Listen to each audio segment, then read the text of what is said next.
introduce my family to you. It's my wife, Naomi, on the far side. And then the girl that's outgrowing her mother is Mary. She's afraid that she's going to end up being a tall woman. She doesn't want to be a tall woman. So I teach her, I tell her, I think you're going to be a beautiful, tall woman. And she goes, go away. And then we got Amanda next to Mary. And we got Emma. She's the oldest, second to the oldest. And we got Henry. We got Anna over here. And John.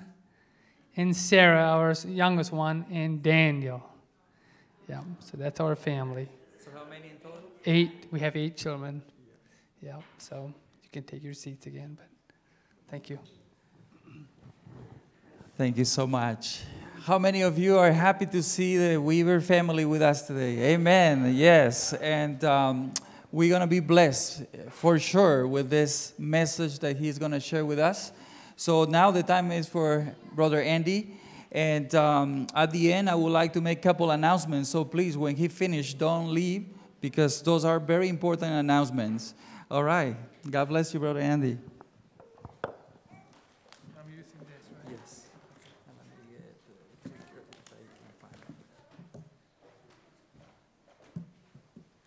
So that was quite a race coming from the other church. It was fun, though. I tell you what, your pastor doesn't always follow the rules when it comes to how fast he drives. So if he gets too hard on you, you got something on him, right? Yeah, the kids were having fun back there. Like, whoo, that's fast, Dad. Yeah, so I told the pastor, I said, coming here from the other church, we were driving by faith, that there's no police car, you know. Yeah, thank God for policemen, though. I'm very thankful for law enforcement. We'd be in trouble without them. Yeah. I think one of the great blessings that God has given us as Christians is the blessing of fellowship, coming together, and we need each other, and especially in these last days. I'm reminded of the scripture in Hebrews. I just pulled it up. The writer of Hebrews was saying, "Let us hold fast the profession of our faith without wavering, for he's faithful that promised. And let us consider one another and provoke unto love. Let us consider one another to provoke unto love and to good works." You know, I believe one of the reasons we come together, the primary reason should be to bless one another. You know, sometimes we come together, we want to receive a blessing, but we are to be a blessing too. Not forsaking the assembling of ourselves together as the manner of some is. Now he talks to Seventh-day Adventists. He says, "But exhorting one another, and so much more, the more as you see the day approaching." So that's a blessing. Thank you. See, that works. Where do I need to point it? I'm going to pretend I know how to use this. So pray for me. I'm an Amish guy. I'm not a tech guy. But we see how it goes. So your son, he's in the north here? I must be turned around. Yeah, I see that. All right, let's see how that works. So one of my favorite stories in the Bible is in Acts. Let me see. Okay, let me see if I can do this. Which one do I press? Arrow?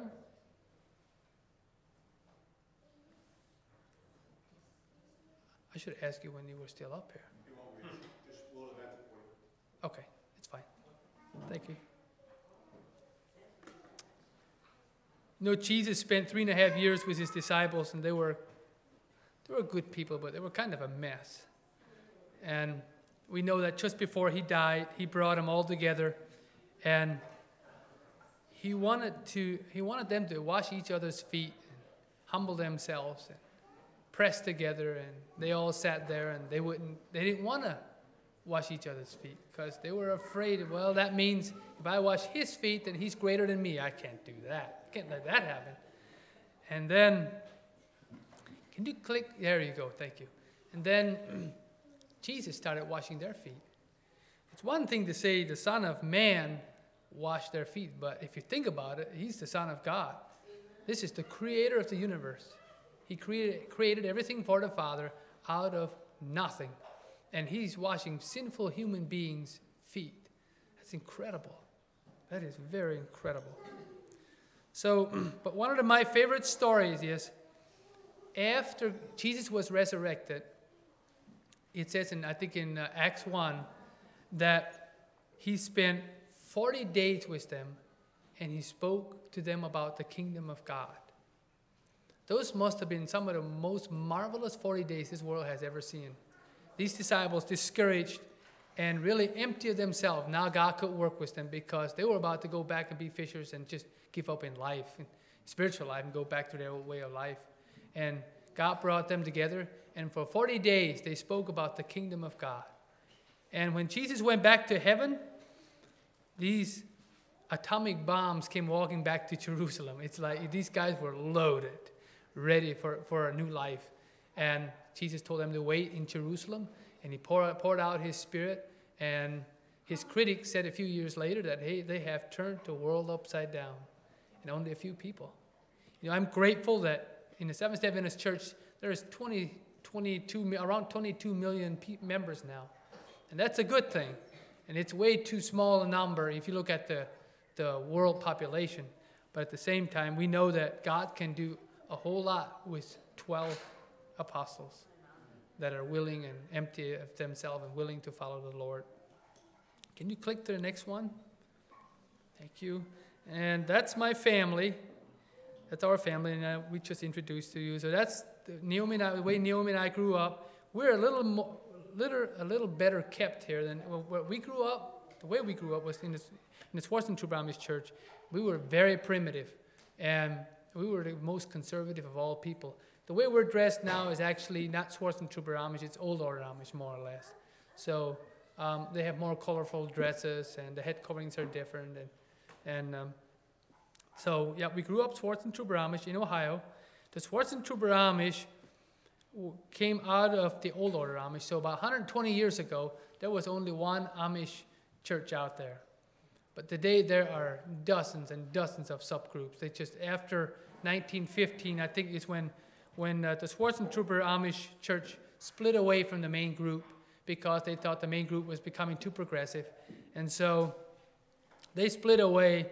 And then 1930s, there was another split, and especially after 1950, it's just, I mean, I think every year you hear a major church split, and in the Amish, a church split is major. If a church splits, it's bad. It's real stressful. I grew up in a family of 8. I was the youngest of 6 boys, and I have 2 sisters that are younger than me. One of my sisters is not Amish anymore. And Naomi was born in a family of 11. Sorry, I got that wrong. She grew up in a family of 11. Her father passed away on her, was it 19th birthday? Yes, her father passed away. And her mother got married recently with a widower that has 18 or 19 children. 19? 18 children. She was told not to come to the wedding. She has never met, she doesn't even know her stepdad. But since we accepted the Seventh-day Adventist faith, they were told us not to come around. So, yeah, I trust that someday the Lord will open the doors and she will meet her stepdad and her 18 siblings, brothers and sisters. Yep. So my dad was my dad. Let's go to the next one, see what that says. Yeah, okay, next one. I'll tell you a little bit about my dad's family. So if I can read it up here, I'll just tell you because I can't quite read it. So my mother was born in a family of 17. Her mother had 17 children in less than 18 years. And her children were born from all the way from 1936 to 1953 or 54, I believe. And the youngest of that family just passed away about 2 weeks ago. She was real close to my mother. My mother was number 16. And my dad was born in a family of 14 children.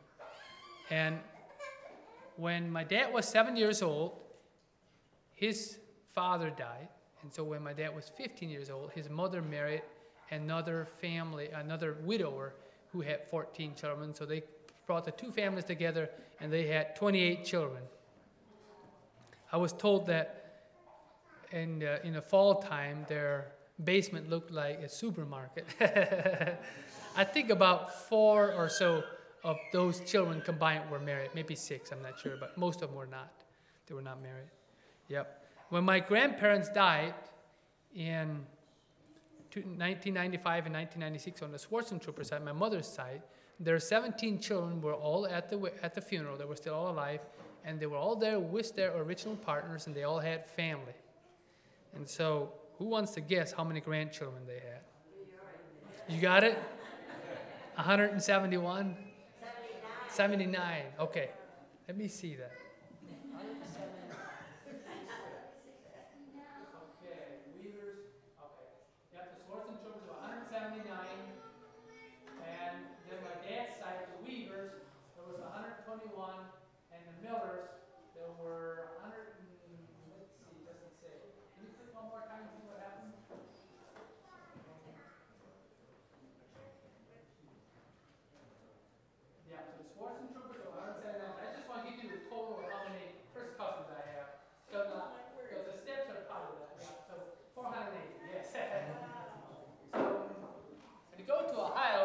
Like everybody is my first cousin or my uncle or my aunt.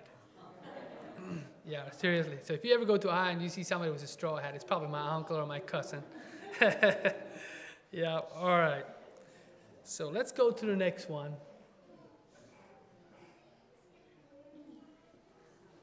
So some people want to debate that.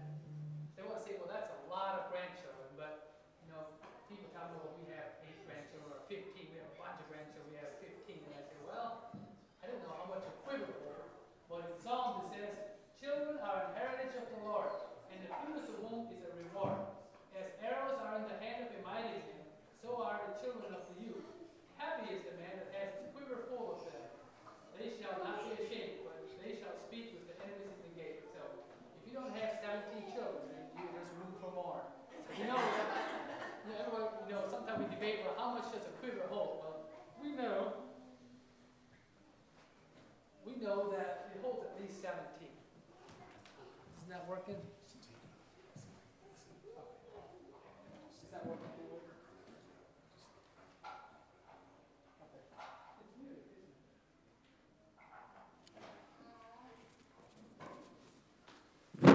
It works. I was talking without a mic. So I'm used to that. First, when I went to a church and they had a mic, I thought, that's really weird you have a mic in church. Because the Amish, we had large congregations, but there was plenty of times you just couldn't hear what the speaker was saying, especially when it was raining. You were in the barn. I think, let's go to the next slide. I'll tell you a little more about this is the retention rate in the Amish church. It used to be more like 98%, but I think it's down to 96%. A lot of the young people are starting to get questions. The world keeps progressing and changing, and a lot of the young people are saying, we're really out of touch. Some of them are leaving for all the wrong reasons. They would actually be better off in the Amish church. They would have the stability of a community, and some of them leave and they get into drugs, and it's pretty sad. But there's also a lot of them these days that are leaving for spiritual reasons. The way we grew up, we can go to the next slide, gives you a little bit of an idea how we grew up. Most of you know that. Even though we lived in a world, in the Western progressive world, we were very separate from the world. We had our own communities, our own bulk food stores, and our own little world. And so outsiders, we looked at all of you as, we call you English people, because to us, everybody that was not Amish was English. I hope you don't mind when we say that. Can you go to the next one? Thank you. So those are actually not the buckets that we had. Our buckets were just plain black. We didn't have triangles because we thought it was too worldly for us. So this is a real worldly bucket to us, but it kind of shows buckets and cars together. And here in Michigan, you have a lot of that. Yeah. Is that northern Indiana bucky? Maybe Pennsylvania. I think that's Pennsylvania because different communities have different buckets, different rules about their buckies. Yeah. But our buckets were real plain. Let's go to the next one. So this is where Naomi and I went to school. This is the Schwarzentrooper Amish Ohio State University. Yeah, that's where we got our education. Our oldest children, Mary and Emma and Henry, went to school there for the first few years. In the background, that is actually our property where we live now, just behind the school. You can't see the buildings because our building is straight behind the school. That's where we went to school for 8 years. Naomi was a grade behind me, and even though we got along real well, I always liked to chase her because she could run real fast, and she giggled when you ran after her and tried to catch her in a game or something. But like I said this morning, I never thought I would marry her because my dad did not want his children to marry second cousins because my mother and her mother were first cousins. And then a few years after we graduated from school, they came to our church district one Sunday, and I looked at her and I thought, man, she's become a lady. She's not a little girl anymore. She's become a lady. And let's go to the next one. That's what our church services look like. So this is literally when I met her that time. It was in a barn like this. You had the lady sitting on one side and the men sitting on the other side. I can just smell the hay sitting up in there and the flies. And yeah, but any day I would go back to that. If they had to choose, I would love that because that's the way I grew up. It's what I love. I believe I know some of the people there. I'm not so sure, but we got that picture off the internet. Let's go to the next one. So that is Naomi and I. We have aged a little bit since we got married, didn't we? I wasn't so gray back then. She thinks I'm getting too gray, I think. But anyways. So I met her in church, and I thought, she's not that little schoolgirl anymore. She's a lady now. And if God provides the way, I will marry her. And I thought, man, I never had those thoughts about her before. I couldn't believe what happened to me. And so, because we couldn't date, in the Schwarzentrooper Amish, we couldn't date before we were both at least 17 years old. And we did bed courtship. And so when we started dating, we actually slept together. And everything was supposed to be clean and everything, but it's not a good idea. But so we dated for about 4 years, and then in 2004 we got married, and we were excited to raise a family in the Amish church. I thought I would raise my family, and eventually, like a million years from now, you never envisioned the family growing up so fast. Like, well, now we're married, we're going to be young people forever. And when time kept going on, and a year later, less than a year later, we had our oldest child, and life was good. I loved being Amish. I loved the Amish church. I didn't want anything else, but I was troubled with the lack of spirituality in the church.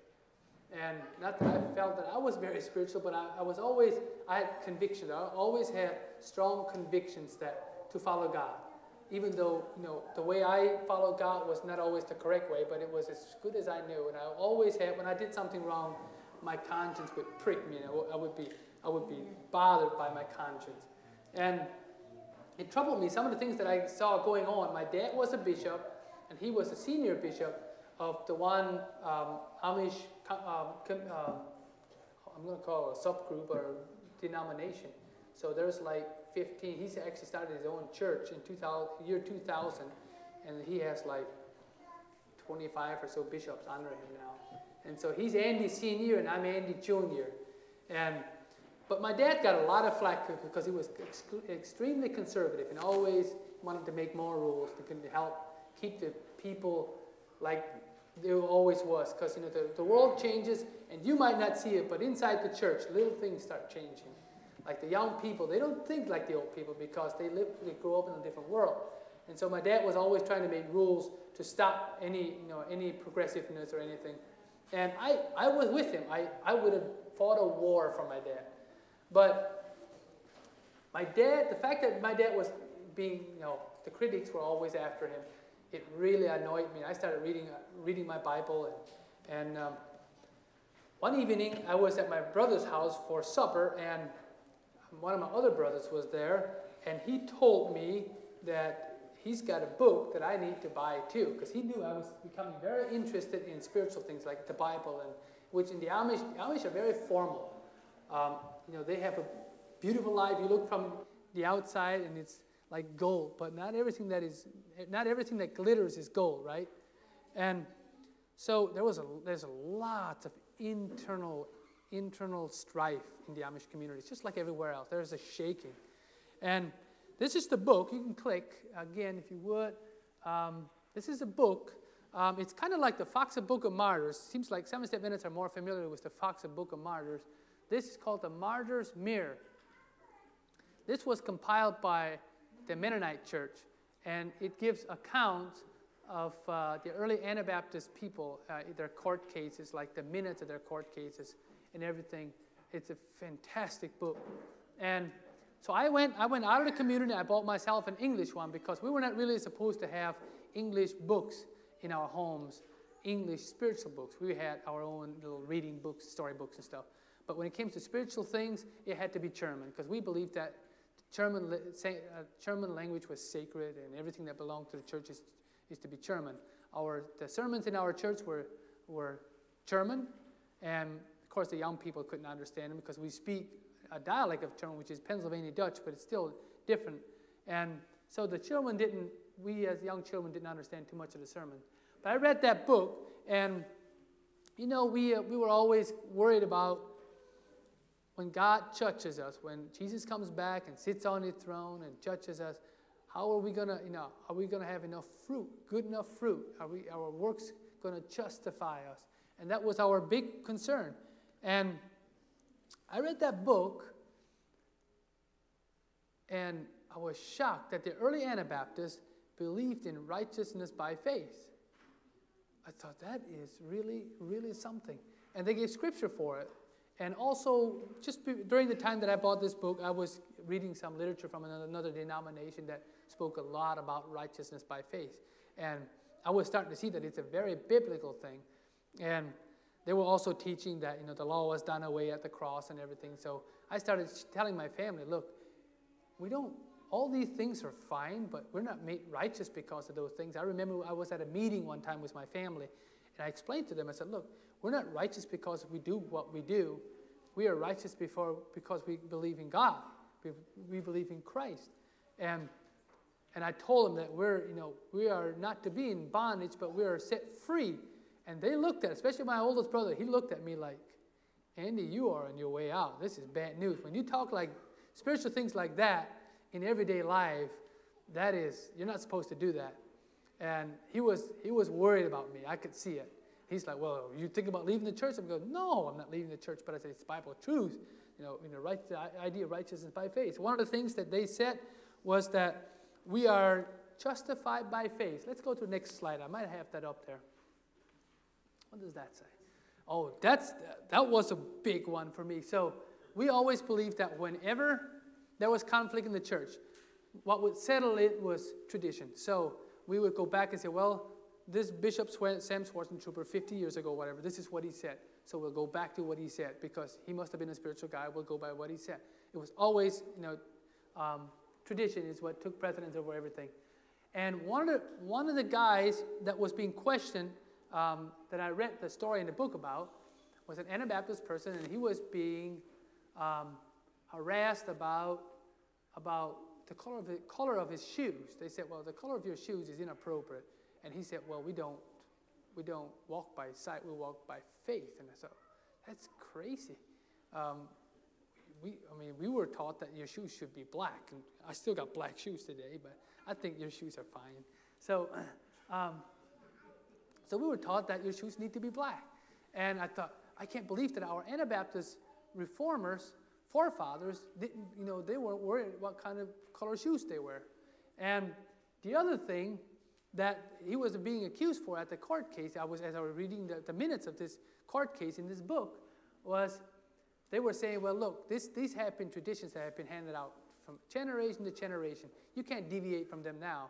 And this was his response, Jeremiah 17:5. He says, thus saith the Lord, cursed be the man that trusteth in man and maketh flesh his arm, and whose heart is departed from the Lord.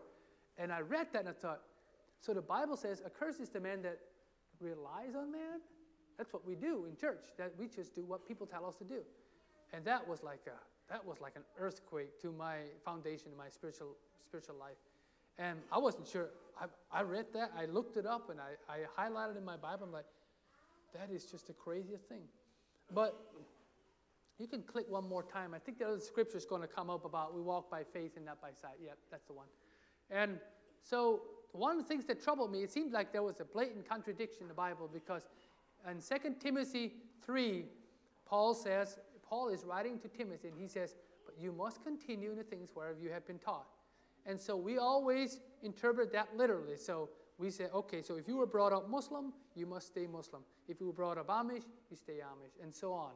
And I thought, well, but it seems like there's a contradiction between Jeremiah 17 and 2 Timothy 3. So anyways, I was conflicted by this, and I was wide open. I mean, the door was wide open. I just wanted truth. During this time, I was working for a English person. I believe he was atheist, and he was getting old, and he was getting ready to move out. And he came to my house, and he said, Andy, look, you got married, and you can't work for me as much as you used to. And he said, I'm getting old. I can't take care of my family. He had lung cancer, and he said, I'm going to have to sell my farm. And a while later, he came by again. And he said, I'm selling my farm, and would you believe it? A Seventh-day Adventist couple is buying it. And I thought, Seventh-day Adventist couple is buying it? Well, that's interesting, because by now I was becoming very interested in what people believed, like the Jehovah's Witness. Why do they believe what they believe? The Baptists, and now here we go with Seventh-day Adventists. That's going to be interesting.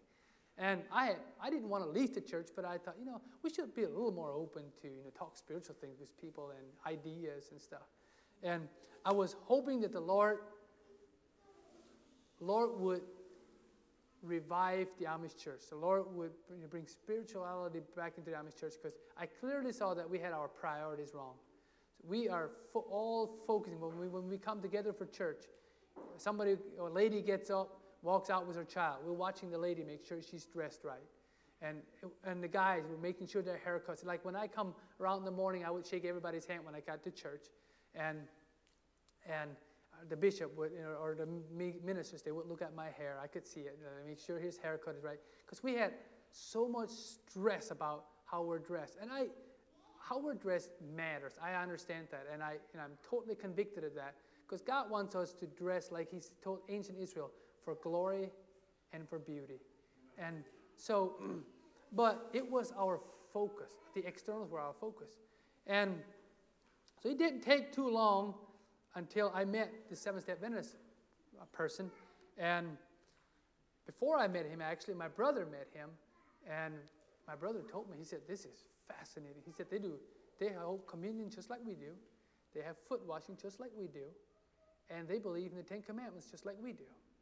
He says, they're so Amish, you wouldn't believe it, Andy. I said, wow. So that is good. It's good. Well, my brother did not understand how Seventh-day Adventists believe as far as how you come to Christ. You don't come to Christ through the Ten Commandments. You don't come, the Ten Commandments might reveal to you, that you're a sinner, but we believe in justification by faith.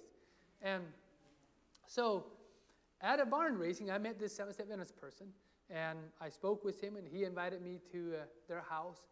And so I went there one Saturday afternoon, and he didn't answer, and I knocked different doors, and I got my bucket real quick and left. And I thought, he's in there peeking and out, and I'm not going to answer my door on Sabbath. It's a holy day. And I thought, I was kind of ashamed that I'm not keeping the Sabbath. I wasn't convicted that I should, but I felt like I should have stayed away. And so I met my Adventist friend a few times after that. And then one Sunday, we hired him to take us to a hospital to visit my nephew. And it was my brother and I. And so he took us to the hospital, and we got in the truck, and he started preaching to us. And, we couldn't get away, and he just started preaching about the great controversy. Why we are in the mess that we're in. And those are questions that we all had as Amish people. Why would an almighty God, an all-loving God, allow so much evil? If He's almighty, what is the purpose of messing around with Satan for 6,000 years before you get it over with? I mean, why don't you just take him out? And sometimes it made me angry at God. I see suffering and all the conflict in the church. It's like, if it wasn't for Satan, we wouldn't be dealing with this. Why don't we just get rid of Satan? And I had real questions, and God knew that, because God knew that there's times that I kind of murmur, like, God, where are you? And I felt like I got answers, some serious answers to some questions that I had about why that is. And to make it even better, like some of the other people that witnessed to us, they were trying to change our lifestyle. They were trying to make us English or whatever, to get us away from Amish. And when I spoke with him, he's like, well, it's not about being Amish or not being Amish. You could be Amish, but you still should follow the Bible. I thought, that's just what I want to hear.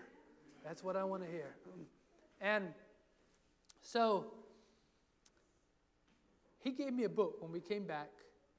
He stopped at their house first, and he went in and he was trying to find a scripture, and he couldn't find it. It's Mark 7, where it says, in vain do they worship me, keeping for doctrines the commandments of men. Full well ye reject the commandment of God, so that you may keep your own traditions. And I thought, boy, that is not good. And I heard that in German, but if you grow up listening to a language in church that you don't actually speak, you don't know well, you just assume that doesn't apply to you. You automatically hear what you think you should hear, whereas And then when I read this in English, it's like, whoa, this actually applies. This is still valid today. Somebody who are these people today? And I thought, that's us. Whew. And so he gave me a great controversy book and took me home and said, read that book. And so I read a little bit of that book, but I kind of got bogged down with all the history, because I was getting a lot of the history out of the martyr's mirror. And so I was looking for Jesus, is what I wanted. What does Christ do for me? Why do I need Christ? I want answers on Christ. And so he came by my house a little later, and he said, I got another book for you. He gave me The Desire of Ages. And that's where the rubber met the road. The book laid around my house a little bit, I think, and then one night, everybody went to bed, and I sat down and started reading it, and I was so blown away. The one thing, just some of the quotes that I remember, and some of the quotes that I know that are in chapter 1, I remember it starts out by saying, his name shall be called Emmanuel, God with us.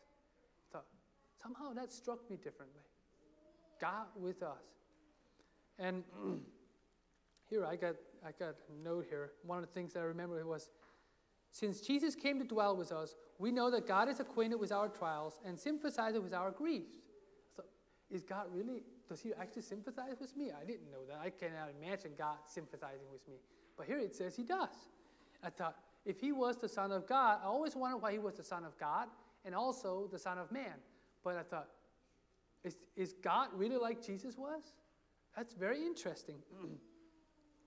Every son and daughter of Adam may understand that our Creator is the friend of sinners. For in every doctrine of grace, every promise of joy, every deed of love, every divine attraction presented in the Savior's life on earth, we see God with us. I thought, wow, that is very interesting. And also he says, by humanity, Christ touched humanity. By his divinity, he lays hold upon the throne of God. And I had an imagination of the Jacob's ladder. I thought, that is incredible. I was having a conversion experience. As I read it, I would lay the book down, and I walk around my house and come back and read it. I'm like, this is unbelievable. The other thing I remember was, Christ was treated as we deserve, so that we may be treated as he deserves. He took upon himself our sins, in which he had no share, so that we may take part of his righteousness, in which we had no share. I never thought about that. I was starting to look at Jesus altogether different, especially God. And I could see Jesus was a nice guy, but God, pretty stern guy. He's very black and white. He's looking to zap you if you don't follow him. And so a while later, my Adventist friend came by again, and he goes, so how are you doing with the book? And I said, that book is fantastic. I said, who's the man that wrote that book? And he goes, well, it's not actually a man, it was a woman. I thought, a woman? You know, because Amish people, you know, were really strong about not ladies teaching and all that. Like, a woman wrote a spiritual book like that? Well, it was too late. I already knew that this woman was inspired. It had to be, because nobody ever wrote like this. And I said, so I want to meet this lady. And he goes, well, she's dead. So, oh, man, because I would have gotten on the bus and I just wanted to meet this person, because this person had something to offer to me that nobody else ever had to offer to me. And it was crazy. It drove me to my Bible. Now I started reading my Bible. I'm like, these are real stories. They actually talk to me personally. They're not just good old stories about the past. This is life-giving.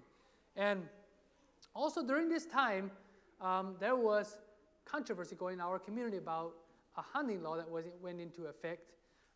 In the Amish communities, hunting is a big thing. Everybody hunts. And we were always concerned about the mark of the beast. We would have nothing to do with the mark of the beast, like computer chips or social security numbers, debit cards, all that. We just shunned to stay away from it. That has something to do with the mark of the beast. And so this hunting law, they said, we want to change the process that you go through when you want to obtain a hunting license, and also what you do after you got the deer or whatever, how you check them in. You can just do it on the phone and all that. And we're like, this is getting scary. And so they wrote out kind of the regulations, and we were looking at this. We're like, this is pretty bad. This is trying to pull us into the mark of the beast, we think. And to make everything worse, it says that this was effective in section number 666 in Ohio database. And we looked at that.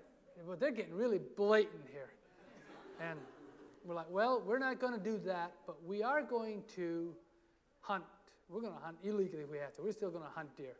And so our Adventist friend found out about the great controversy about the hunting license and the mark of the beast. So he bought a bunch of little booklets from White Horse Media. They're called Decoding the Mark of the Beast.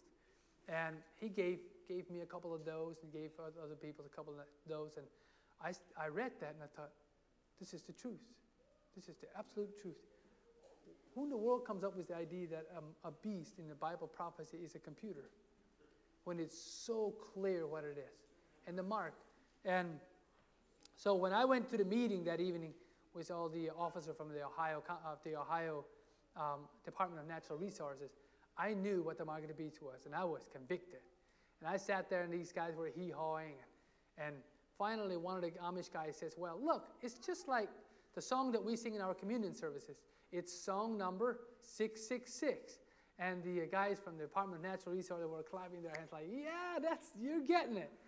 But somebody else, I remember my deacon, he was red-faced and furious. He's like, don't give that away. There's still a hook here. This is something to do with the mark of the beast.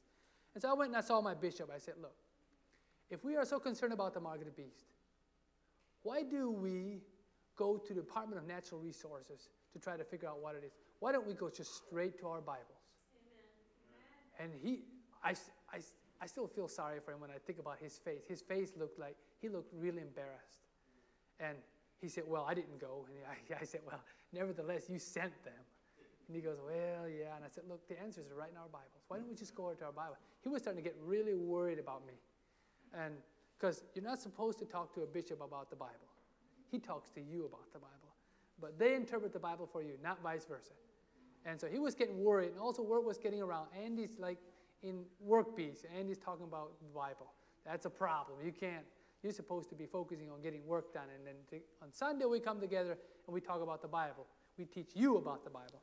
And so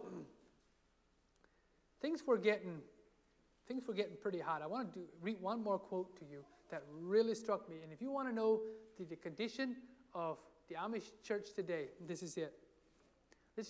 She's writing in, I think this is chapter 2 of Desire of Ages, about the condition of the people when Jesus came the first time. She says, at this time, the systems of heathenism were losing their hold upon the people. Men were weary of passion and fable. That is the Amish people today. We were weary of fables. Like, well, that's just the way it's always been. We want answers. They longed for a religion that could satisfy the heart. That's my people. While the light of truth seemed to have departed from among men, there were souls who were looking for light. That is true for the Amish people. Plenty of them. Where am I at now? Yeah, and who were filled with the perplexity and sorrow. That's my people. They were thirsting for a knowledge of the living God, for some assurance of life beyond the grave. That was me, and those are my people today. These people, but, it's almost like, if you were Amish, and the same is true for other religions like Muslims, generation after generation after generation, I believe it becomes part of your DNA. As far as being submissive, it's just part of your DNA eventually. Not totally, but there's some element of that. There's, they have like a 96% retention rate, and they have all kinds of inner conflict. And it's not all that, it's just in their DNA to be submissive. It has to do with community. They have a sense of belonging. They need each other, and so that helps a lot. But if I read verses, phrases like this, and I'm like, if my people could see this, it has nothing to do with not being Amish or being Amish. This has everything to do with understanding why we are here and how we are saved. And my people, they don't know that. They're still trying to stir up good works so that, my daughters tell me you don't say steer, you say stir. That's an Amish word. I guess I use stir up. Stir up. Okay, is that better? So I really appreciate, their English is a lot better than mine, and I appreciate them, how they're trying to teach me English. I like that. And but we were in real conflict. I started sharing what I was learning about the mark of the beast and righteousness by faith with my brother-in-law, and he was like, "This is the truth. We're gonna grab this and we're gonna go with it. This is the truth." And so a couple of weeks later, he told me, he said, "We're keeping the Sabbath," and I said, "What? I'm not ready for that, because if I start keeping the Sabbath, my mother will shun me." And he goes, "So be it. It's the truth." And I said, "Oh man, I thought we would sit on this for a couple of years and we take our time and see if we can get the Amish church to adopt it, and then everything's good." And why not? Because you can show them right from the Bible. It's biblical. We were taught the 10 Commandments, and we always believed that we were keeping the Sabbath, but we didn't. But we were not. And so I spoke with my bishop. My bishop was like, "That's interesting." He was not just pushing me out. And so my brother-in-law and my sister, they started keeping the Sabbath, and I was scared to death. One of my brothers came around, and he said, "Look, we got to meet at their house. They're going crazy. They're going to leave the church." And he said, I remember him saying this, "And to get your ducks in a row." In other words, he was saying, "We need your help. We're going to bring them right back in." I'm like, "You have no idea, brother, but I'm part of the problem here." And so we went to their house, and it was terrible. My family, they were like, "We cannot let this happen." We were all Amish at the time, the whole family, and like, "Somebody's leaving the church. There's no way this can happen. We're going to do whatever it takes to get him. We're going to make him come back in." And it was evident that my brother-in-law had found something that was better than what he had in the Amish church, because he was unmoved that evening. He was quiet, but he was like, "Look, I'm going forward. I found truth, and I'm going forward." But they were starting to go to a non-Amish church, but it was in a Sunday church, and I thought they were quick to accept it, but I was worried that they're going to, eventually go back to Sunday keeping. Things didn't quite seem right to me, and I got scared, and I knew that it was only a matter of time, because I said enough at the meeting that I knew it was a matter of time until the leaders of my church are going to show up, and they're going to say, "So do you have literature in your house?" Because we were not supposed to take literature from people and read it and everything. And I had all these books and papers and stuff that I was studying that the Adventist guy was giving me. And so one morning I got up and went through my desk, got the books out, and I thought, I'm going to put them in a stove where I never build a fire in. That way if they come out, I tell them, "Look, I have books, but I put them in the stove." And I thought, well, what if they ask did you burn them in the stove? And then I'm in trouble, because I'll be shot by my mother. I can't let that happen. And so I burned them. I put the Desire of Age, this great controversy, everything I threw in the fire. And I thought, I'm not ready for this. I can't lose my family. And so they did show up, and they asked me a bunch of questions, and I told them that I put the books in the fire. And they left, and I could not. When they left, Naomi goes, how in the world could you answer all these questions without being detected and without lying? And I said, look, I don't know. God was there, because God was protecting me, because they could have asked me questions that would have blatantly uncovered me, that I was the reason that the Hershberger were leaving. And then I would automatically be excommunicated as well. And usually when somebody leaves the Amish church, the argument is that the law was done away. All these rules, we don't need rules. The law was done away, we walk by faith. And so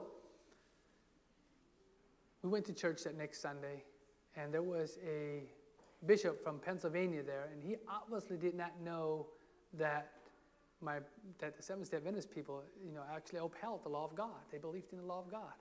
And he started preaching about in the Sermon on the Mount, where Jesus said that not one jot or tittle shall be taken from the law. And he was pounding it, that we are to keep the law of God. And I thought, this is a very interesting sermon. He has no idea that the bishop right here is having trouble with your sermon. You think you're working for him, you're working for me. But I was troubled because I knew truth, and I didn't know how to go forward. I was not willing to be shunned by all my relatives. And as you saw, I had a ton of relatives. And you can imagine, you have that many relatives, how many funerals and weddings you have, and all these gatherings. And I was part of it. And I loved those gatherings. I just absolutely loved them. And not that I loved funerals, but I loved, just meeting all our relatives from around, different states. And so for about next year or year and a half, we just kind of sat low. We didn't. I sat in church picking my nose. I'm like, no, that's not true. No, that's not true. And the preacher has good intentions, but he's just preaching what his father preached, and then his grandfather, and so on. And it drove me crazy. I got to the point where I had suicide thoughts. I wanted a truck to run me over in a bucket or something, just get me out of life, because I couldn't deal with it, because I was convicted of truth, but I felt like I couldn't do anything with it. And I thought, why in the world would my people, what keeps them from just adopting these principles, and then we all be Amish, and we live happily ever after. But I was getting some pretty serious resistance, and I knew that I was just this far away from being shunned, and my pride would not let me be shunned like that. And then we got into a controversy over a horse that my sister gave me. That my sister was shunned by now, so they said, since I got a horse from her, that the horse has to go back to my sister. And I said, so we're going to start shunning horses too? And they said, well, it's your sister's horse, so technically, you didn't shun her by taking the horse. I said, but her landlord brought the horse, and they goes, well, did he pay for it? And I said, I don't know. It doesn't matter to me. And they said, well, so you have to shun the horse. And I said, oh, really? So by then, all the way up until now, I would have never been willing to be shunned, because I think it was my pride. And also, I didn't want to be separated from my family. But by now, I knew so much truth. I was reading my Bible. I knew that I had found a gold mine of truth. As Adventists, we have a gold mine, absolute gold mine. And I knew it. I had found it, and I was still studying it. And one day my wife told me, she said, look, why don't we stand for the truth, and we can still be Amish? And I said, I never thought about that. I thought, if the whole Amish community embraced it, and we'd be Amish, but what if we embrace the truth, we end up getting shunned, but we just say, oh, well, that's all right. We're still going to be Amish. I never thought about that. That's pretty neat. I said, want to do it? And she goes, yeah. and well, it was not that simple. It sounded great at first. But, as time goes on, reality starts sitting in. This is a big deal. I'll never get to eat with my parents again. I can't even bring them a pie or for Christmas, nothing. It's gone. Everything changes. And, but time went on. we told the leaders, we said, look, we don't believe in shunning like you guys shun. And they said, well, if you don't, we're going to shun you too. And I said, well, you do whatever you have to do. I can't shun people that just because they go to church somewhere else. I can't do that. And so we ended up becoming shunned in 2013, May of 2013. And we thought, well, this is great. We're free. This is wonderful. And we were, kind of happy about it. Well, it wasn't long until reality set in. A couple of months, we realized, look, we're out here on the branch, and we weren't keeping the Sabbath at the time, and we were just.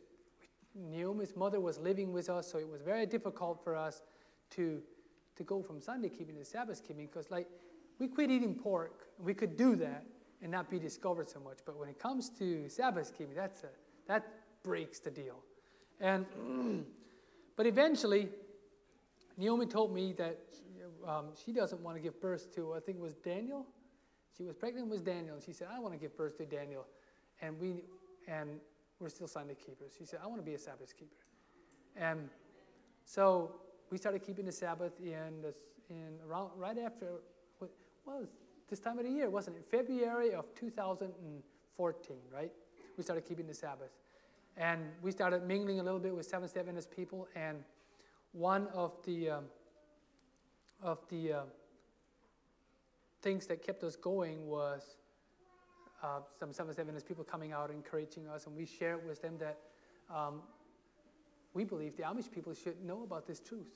They think we're crazy, but we have found a gold mine, and somehow they need to hear about the three angels' messages. I said, you're all over the world in other countries, that's great, but we have people in our backyard that have no idea about the three angels' messages. And they said, well, what do you want to do about it? And I said, well, I think God has called us to reach these people with the three angels' messages. And they said, well, how would you do it? And I said, I have no idea, because you can't have an evangelistic series and expect them to show up, because they just won't.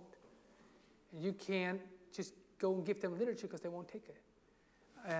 But I said, nevertheless, God will open the doors, because he says this gospel shall go to all nations, kindreds, tongue, and people before Jesus. So God will provide a way. So they said, well, look, we will find the property. We'll find it. We'll start a church right in here, close by your house, and we'll find the property. And we'll help you financially, if that's what you want to do. And I said, let's go for it. I said, God has called us to reach these people, because by now I had gone to a Seventh-day Adventist church. Naomi stayed behind. I went, I sat in the church, and I looked around. I thought, these people are my people. Oh man, because it was so different. Nothing against the people, but the culture was. I was shocked. The culture shock was incredible. I went with my Seventh-day Adventist friend. Would tell you today that they thought I was going to walk out of the church because I was so miserable. They could see that I was miserable, because I was thinking. I was just reflecting. The devil was messing with my mind. Incredible. If I didn't know the truth, I would have never went back, because I would have went to a church that is more progressive Amish church, where the spirituality is better, and the ladies, look like my wife and everything. And so on the way home, I said, Lord, you said that this gospel is going to all the world, and I have found it. I know I have found it. If it's your will, we'll start an Amish Seventh-day Adventist church. Why not an Amish Seventh-day Adventist church? And that's when everything started coming together. And so our friends started looking around for property. And of course, we helped them. We found a property. Let's go to the next slide. It shows our current. It's a little backward, but we can do this. So what you see here is our current group in West Salem. Actually has grown some by now. But we found this property, and we started having church services there in 2015. And our goal was to reach out to the plain people. And as far as we knew, we were the only Amish family in the world that were actually members of the Seventh-day Adventist Church. There were a few Sabbath keepers in the, among former Amish people, but they were with the Anti-Trinitarian movement or with the feast days, or they always got pulled away by somebody. And we wanted to bring them back to. We want to bring them under the umbrella of the Seventh-day Adventist Church, but have uniquely our own group. So this is our group. This was taken about a year ago. So about a year after we came in, another family followed us. And then a few years later, It just kind of started pouring in like 2 years ago and last year. Our family, church family, is significantly bigger, probably twice as big as that by now. So that's our church family. Those are people that we're attending church with every Sabbath now. They attend our church, and we purchased this little property. Let's go to the next slide. This is inside. This is part of the congregation. Let's go to the next one. So this was part of the property that we bought. There's an office building. Unfortunately, we didn't have the picture for it at the moment, where we worship in now. But this is a fireworks store that my brothers used to work with, and when it was still a fireworks store. And so we are remodeling this store as a church building now, since we have outgrown our current building. We're still in it, but we're really crowded. Let's go to the next one. It'll show what we're doing. This is what we're doing now. So if you look on this side, that is the old fireworks store, but it's all covered up. So that's our little project that we're working on now. It's 6,000 square feet. We were going to have it a lot smaller, but by the time, you can kind of click until you see vinyl siding. There you go. So that's what I was doing this week. I put the siding on the front there. I couldn't quite get the tip there, but I'll be working on that this coming week. But this is not only a church building. Will be a multi-purpose building, and our hope is that our plan is to teach medical missionary in there, and we want our young people to be missionaries, and we want to. It's a multi-purpose building where we would bring young people in and train them to become missionaries, because I believe we're at the end of time, and God has called His people to reach out. And a lot of our young people, I think it'll do our young people a whole lot of good if they can taste mission work when they're young. And let's go to the next one. That's inside the building. That'll be our Sabbath school room. And by the way, our sanctuary. You're all invited to come and see it once it's done. It should be done by July. We're having a camp meeting in the third weekend in July. And then by then we want to have a dedication. It should be done. Let's go to the next one. Let's keep going. More pictures inside. That's a baptistry. That's me working inside. This is the old fireworks place. That's we redid the concrete and put windows in. It looks incredibly different now. Let's go to it. Yep. So this is our Great Commission, isn't it? Jesus said before He went back, He said, "All power is given unto me in heaven and in earth. Go and preach to all the world." And this is our message, the three angels' messages. And I know that God has called us to bring this message to the modern-day Anabaptists, the Amish and Mennonite people. I was just sharing at the other church, I got a call recently from right here in Michigan, Centerville, Michigan, a couple that has accepted the Sabbath, and they're keeping the Sabbath now, an Amish couple. They left the church about 5 years ago, and they were all over trying to find a church, and they just couldn't. And then I shared with him one time about the Sabbath, and he goes, "Well, I don't really think you understand the new covenant." And I thought, "Oh yeah, I do. You don't understand that." But I didn't tell him that. And I'm like, he thinks, "Well, I have pride or something." And so I heard he was really struggling recently. So I sent him a CD of Joe Cruz. It's one of Joe Cruz's sermon. It's called "When Sunday Came 3 Days Too Late." And I sent it to him about 4 months ago, and then about 3 weeks ago he called me and he said, "Andy, I listened to that," and he said I was clinched. he said I never understood the Old and the New Covenant as I did. When I got done, a lot of the questions that he had and the confusion cleared up. So that is our story. What goes on in West Salem. Is that it? Of the slides? Yep. So God has given us a small mission. It will be is a big mission, and it's amazing what we're seeing is people responding when a lot of these people people that come, they found out that there were Sabbath keepers out there, Amish Sabbath keepers, because they didn't want to go to an English church. They wanted something Anabaptist, and so they just kept Sunday. And then when they saw the doors open, they started coming out. God is reaching those people. You know, the scripture we had this morning, not by might nor by power, but by my Spirit. And that's what's happening. We have two brothers that come. The one was Mennonite, the other one was Amish. Obviously, they both grew up Amish, but the one brother went about 2 years ago. He went to Walmart one evening. He was single, he lived alone, and he didn't know what to do with his life. And he said, I'm going to sneak into Walmart. As the Amish don't know it, I'm going to go one evening. I'm going to buy a computer so I can watch movies. So he went home and he started watching movies. And he said it wasn't long until that wasn't enough. And then he started watching preachers, and he found some pretty good preachers. And then he came across a preacher, I think it was Walter Weiss. And yeah, and Walter Weiss is very attractive to an Amish person. And he said he listened to anything he could find on Walter Weiss, and that led to Doug Batchelor, because Walter mentioned Doug. And then eventually Doug mentioned our family in Sabbath school or something. And so he was keeping the Sabbath for 3 months before he knew anything about us, and he's only an hour away. Wow. Yeah, so I'm encouraged by that, because not all of the people that came in, the majority of them came in through us reaching out. But like this family, and they are pillars in our church. They are incredibly solid and love the Lord, and they were baptized last year in our camp meeting, and they're very solid. But I was very encouraged to see that God is reaching those people. You know, it's not like we have to reach everybody. God is convicting those people, and some of those people are responding. And when they see a church where they can go to and be comfortable, they come right out. In fact, I say they're comfortable.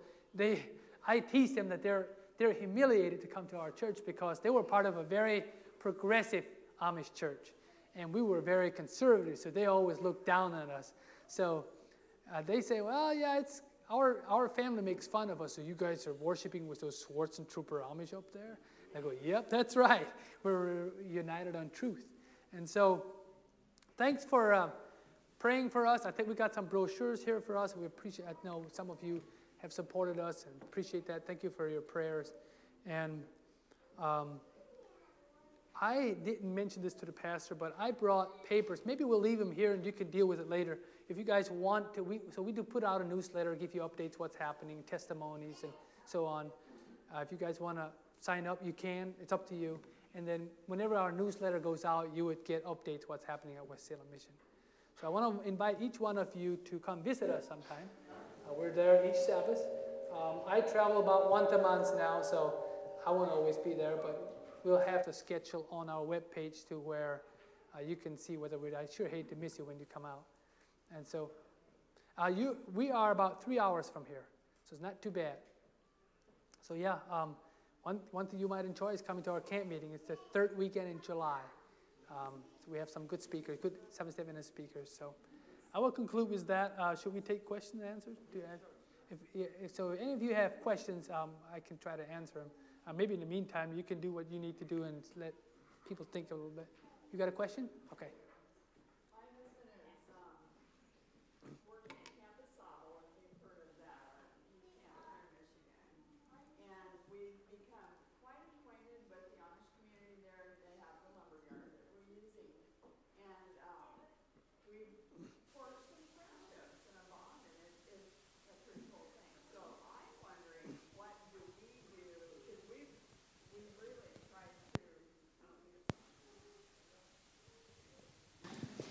We really tried to, bring up the Lord, and they will too, and he kind of teases Sabbath and that kind of thing. Like, I'll call you on Saturday morning and give you a quote or whatever about it. But what could we do? Can we say, we're praying about it, but is there something that we could do more proactively in witnessing to them as the truth, like you're saying, just really hit you, yeah. Walter. I mean, I don't know, and would they to take it that we would give them, or just what are some that's a good suggestions? That's a good question. The most spiritual Amish people that I know are in Michigan. There's a real revival in the Amish communities in Michigan. Like, they come out with their own little daily bread books and everything. There's some very spiritual. God has children here. There's no question about it. The best way to reach Amish people is to become their friends. They have questions. You have to discover. God will have to give you wisdom to help them come forward with their questions. Because you got answers for them that they need. There is no question about it. You got answers. The point is, not all Amish people are the same. Like, some of the people that come to our church were attracted. I was attracted greatly by the desire of ages. But some of them, like, we have one young fellow. He's good with numbers, prophecy. I mean, he's just obsessed with prophecy. And not so much on righteousness by faith. And so it's like everybody else. You kind of have to feel out because, they have questions. What are their questions? And you don't want to. The one thing I want to tell you, if you have Amish friends, is that you can ruin it real quick. You can mess it up. So you don't want to mess it up. You want to be harmless as doves and wise as serpents. Well, you can mess it up by doing what Jehovah's Witnesses do. Just go through the community, give everybody a literature. Yeah, they'll run you out real quick. Yeah, that can be, if, you don't want to approach them in a way that, you don't want to suggest to them that you're trying to get them to leave their church and become part of your church. If they know that is your motive, then they will probably, some of them might just deal with it. Some of them will just get you out of there. So you want to approach them as Christ approaches people, become their friend, and I think it's great to assure them that, look, there's nothing wrong with your lifestyle, but you still have a few things wrong about your theology that you should work on. And you can still be Amish. If they know that, if they hear that, you can still be Amish. Nothing about not being Amish. That'll put some of the barriers down. Yeah. But it's not a one-size-fits-all answer. It's just not. Yeah. Yeah. Anybody else? Yeah, Ministry of Healing is good. Yeah, if they have health issues. The only thing, I know one I have in his family that they wish they didn't give their Amish family a Ministry of Healing because they were butchering pork that day when they gave it to him. And they open it up and it says that you shouldn't eat pork, and they were like, oh, that's not for us.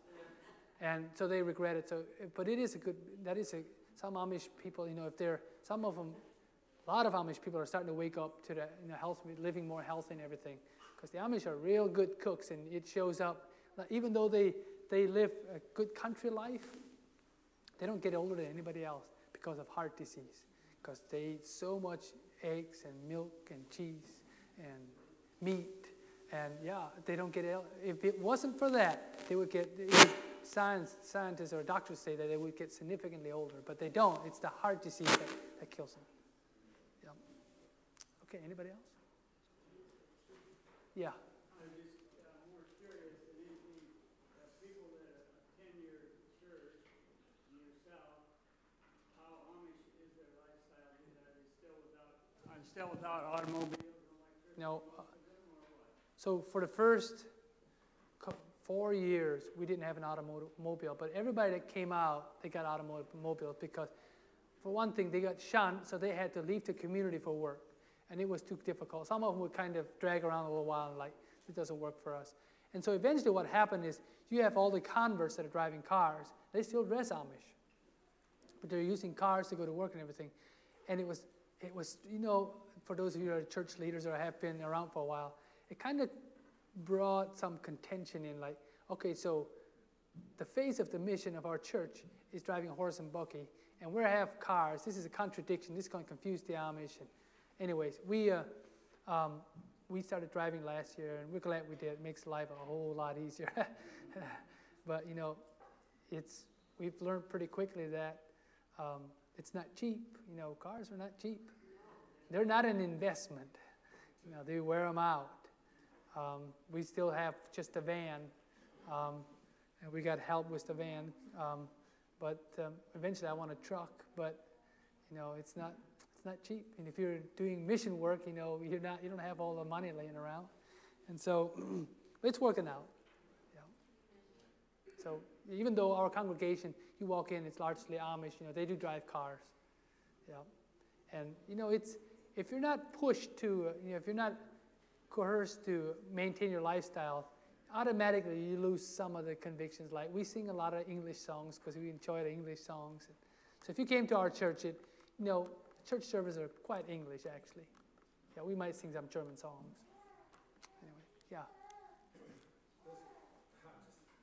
Dealing with Paul, the guy that I deal with, I talked to some of their boys and stuff, and I was curious always why these Amish guys always have long beards. And is it true, even if you left the church and became an Adventist, that he was telling me that the beard is a sign of marriage?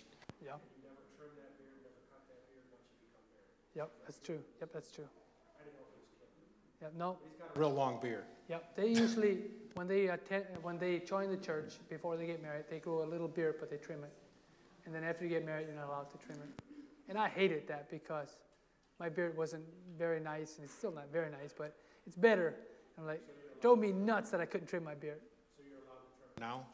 Well, my bishop doesn't say I can.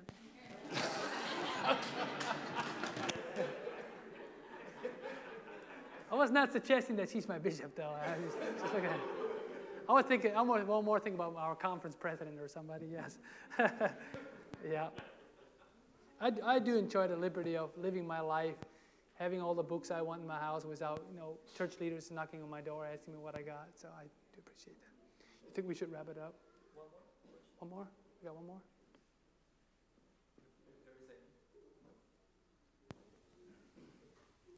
Yes, one more question.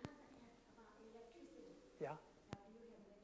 We don't at this time, but I think we're going to have to because we live in a house that is over 100 years old, and the basement is real bad. It's wet, and we have a lot of mold problems. It's affecting my wife. So we still have we still don't have indoor plumbing, but we're trying to save some money up. This year, we hope to get indoor plumbing in our house. When it goes down to 12 below zero, it'd be nice to have an indoor toilet. My wife thinks it would be real nice. So, but we don't have electricity at this point, but I think we're going to do it. Yeah, for health reasons, for one reason. Why is it that the Mennonite can have engines when you guys, Amish don't? Engines? Yeah, they do. Yeah, diesel engines. Yeah, we had diesel engines. So, yeah, most of them do. Some Amish communities don't. So if you live in an Amish community where they don't, that's some of them don't. But the majority have diesel engines. Okay. Yep. So but the Mennonite, they're a little bit different than the Amish. They're theologically they're the same, Right, pretty much.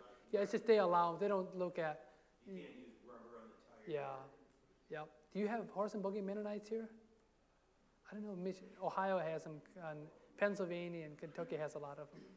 But yeah, because they have the big John Deere tractors, like $150,000 tractor with steel wheels on them. It looks pathetic, But they looked at us, some of our losers, and they said, well, that's pathetic, But What logic do they use for electricity? It comes from Satan or something? they just think that it's something that comes from the world. Yeah, some Amish people don't look at electricity as bad, but my people did. And you guys are originated like Germany or Switzerland? Switzerland. Okay.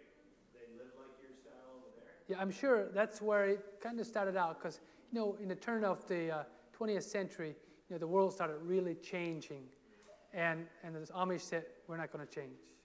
And that's where automobiles came in and to change the dress and everything. Yep, anyways. Thank you so much. Thanks for having us. Thank you, everybody. How many of you have been blessed?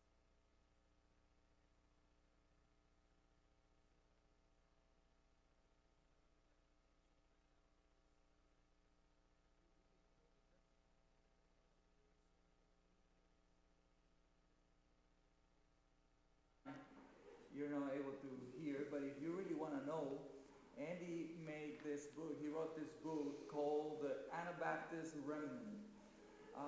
We have those books with us. However, today is Sabbath, and we don't want to have any transaction today, but if you are interested, get in contact with me, and we will work something out. I really encourage you to get this book because it is wonderful. It is absolutely wonderful. I really enjoy it. He talks about his life, his story, but also the way he uplifts the Sabbath in a very plain and simple way is amazing. And if you want to have this book to reach out somebody that you know, you can have more than one, of course. The second thing that I would like to do is, if you really would like to support this ministry, you already have the brochure over there. I would like to invite the deacons to come forward, and we would like to ask if God is touching your heart to support this ministry, to have a love offering right now this morning, so we can collect that for this ministry. That will be a huge blessing for them, because as you can see, this is actually money put into work. You can see in the pictures how much they are working and how much they want to reach out to their people, to their communities. And that's something that we should consider. This is people that, as Andy mentioned, that they love God and they want to know the truth. But unfortunately, we are living in a world that we need money to do things. Amen. And so with your support, with your help, this ministry can go on and continue expanding, because Amish are not only located in Ohio. So, and there are in various cities, places and cities. I was in Lancaster, Pennsylvania. I know that here in Michigan, I have like a neighbor. Yeah, you can go ahead and kind of like a neighbor 10 minutes away from my house. We have a Amish family. So let's please help this ministry if it's in your heart to do it. And I thank Andy and his family for being here with us today. And we're going to have potluck after fellowship meal. So we're going to sing and pray.